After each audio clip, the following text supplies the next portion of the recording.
Selamat siang, kali ini kita kedatangan warga dari F15. Sebelum perkenalkan, nama saya Rajum Disregar. Saya Kanzaira. Saya Zazkia Zara. Saya Anjali Tanjani. Saya Ruby Asandeva. Saya Ditris Lawasan. Saya Bunga Dwi Kurnia Lestari. Nah, dengan kedatangan kalian sini, gue mau nanya-nanya nih. Pertama tuh, kalian pelajaran PPKN itu belajar tentang materi apa? Ideologi. Oh, ideologi. Nah, gue mau nanya, menurut kalian apakah ideologi Pancasila cocok dengan kepribadian bangsa Indonesia? Menurut gue sih cocok ya, karena nilai Pancasila itu pencerminan dari kita, kayak misalkan gotong royong, terus kalau kayak contohnya sila keempat bermusyawarah. Itu kita kalau misalkan pemilihan ketua kelas atau ketua RT itu kita pasti bermusyawarah dulu, siapa yang jadi ketuanya, siapa yang ininya, siapa yang tanggung jawab. Jadi menurut gue nilai Pancasila itu sangat cocok dengan kepribadian bangsa Indonesia gitu. Oke. Menurut lu makna sila-sila Pancasila itu apa aja? Yang pertama kan ketuhanan Yang Maha Esa. Menurut gua tuh maknanya kita percaya karena adanya Tuhan. Jadi kita bisa bisa percayalah kalau Tuhan itu ada. Yang kedua itu kemanusiaan yang adil dan beradab. Jadi kita bisa adil sama semua masyarakat dan nggak bisa ngebeda-bedain gitu loh. Kayak misalkan kita menghormati hak orang yang lain gitu. Pokoknya gitu deh, kita harus menghormati hak-hak orang, menghargai juga gitu. Oke.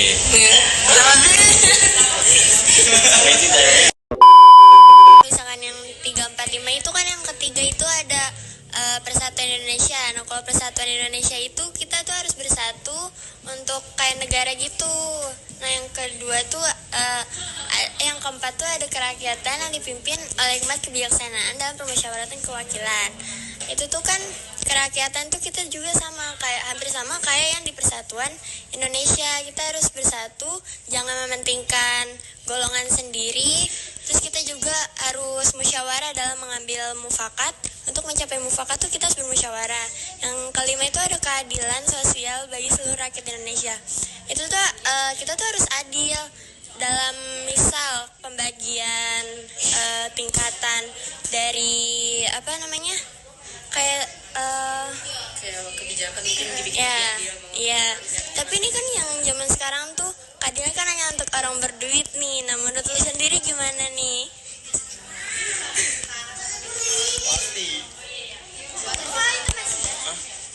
Menurut gua, menurut gua tuh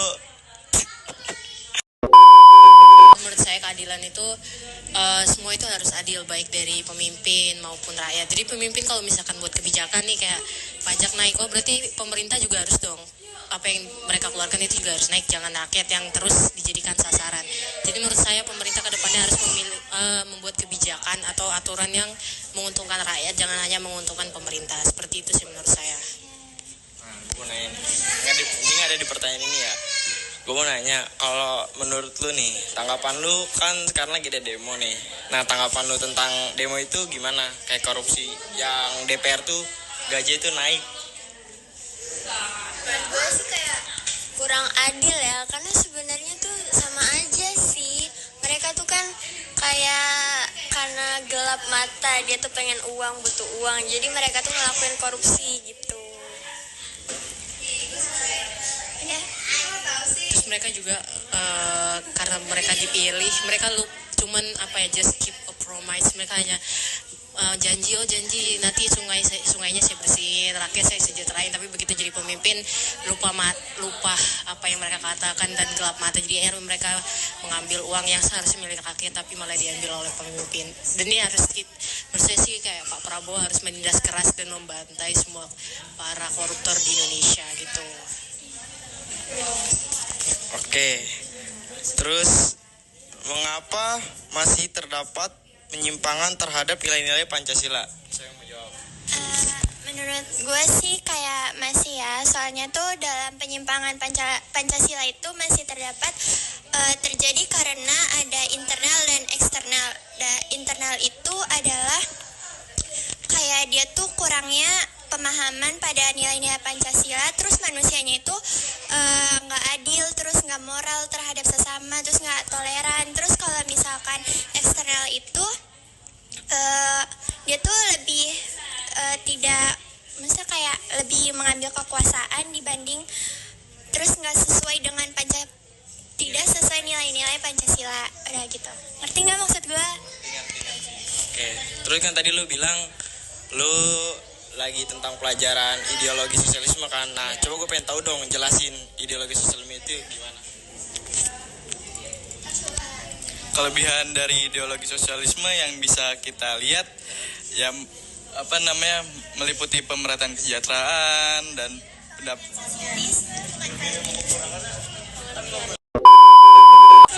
Setahu saya yang saya baca, ideologi sosialisme itu suatu ideologi atau kebijakan yang dibuat itu kalau nggak salah sih ya, menguntungkan rakyat dan juga pemimpin gitu. Setahu saya yang saya baca di artikel seperti itu. Oke. Terus kelebihan sama kekurangan dari ideologi sosialisme itu apa? Coba lu jawab deh nih. boleh nih, gue jawab yang kelebihannya ya. Kelebihan ideologi sosialisme meliputi pemerataan kesejahteraan dan pendapatan, jaminan sosialnya seperti akses pendidikan, akses kesehatan gratis, dan lain-lain. Terus juga keuntungannya seperti stabilnya ekonomi, karena kontrolnya bisa terpusat, itu kelebihannya, dan fokus pada kerjasama bukan individu. Untuk kekurangannya lu tau kan ya? Kekurangan ya? Tadi kan kelebihan udah, kekurangan. Kalau menurut gue sih kekurangan ideologi itu ideologi sosialisme. Nah, meliputi terbatasnya insentif, kreativitas pribadi, dan keuntungan potensi. Terus karena kurangnya inisiatif kewirausahaan juga sih. Udah sih, kalau menurut gue ya udah. Nah, ini pertanyaan terakhir ya. Menurut kalian, apa tantangan yang dihadapi oleh ideologi Pancasila terhadap ideologi sosialisme? Menurut gue ya, kayak tantangannya itu lebih fokus pada hak individu, yaitu Pancasila. Terus Pancasila itu menentang sosialisme itu dalam menghadapi kolektif gitu. Nah, terus kalau kata gue sosialisme itu kayak lebih berfokus pada kepemilikan kolektif, terus dia berfokus kayak sama kesetaraan ekonomi yang penekanannya pada nilai-nilai Pancasila. Ada lagi yang mau nambahin?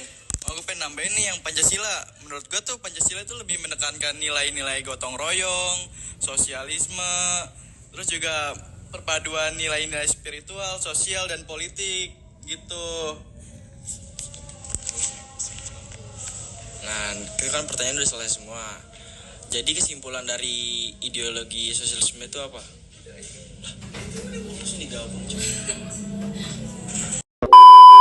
End of flashback. Jadi kesimpulan dari ideologi sosialisme itu apa? Menurut gue nih ya, kesimpulannya setiap ideologi yang diterapkan di negara manapun itu pasti memiliki kelebihan dan kekurangan, dan terus setiap ideologi itu tergantung bagaimana cara kita menerapkan ideologi tersebut. Seperti itu menurut gue ya. Oke, udah selesai ya. Nah, sebelumnya gue ada sponsor juga nih dari Bing Mixu. Coba kalian cobain. Cobain ya. Ya.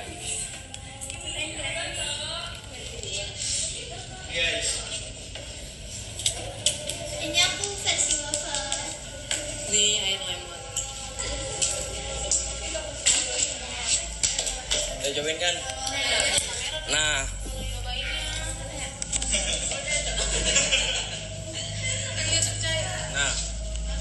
lu udah cobain semua. Nah, menurut lu Bing Mixu sama Mixu enakan mana? Enakan Mixu, soalnya bingsu kayak es krimnya ada after taste-nya tuh kayak nggak enak gitu. Itu apa kocak?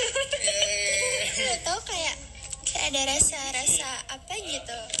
Rasanya sama aja sih, nggak tahu. Enakan McD. Kalau menurut gue mah ini memang pakai es krim kelapa bukan vanila, kocak. Kalau kata gue ya enakan empuk.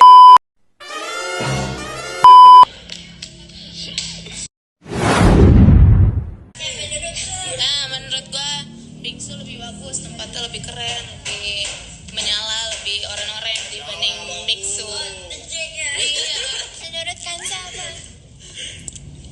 ditraktir atau nggak bayar. Itu lebih enak. Nah, oke, sekian dari podcast gua nih. Next kita ke kelas 5 lagi. BTW thank you ya, F15 udah datang. Komen di bawah. Ya, yang mau nambahin sponsor di bawah nih. Nih nomornya di sini. Nah, oke, bye bye. Sahabatnya sudah akhir sekali. Terima kasih dan jumpa lagi.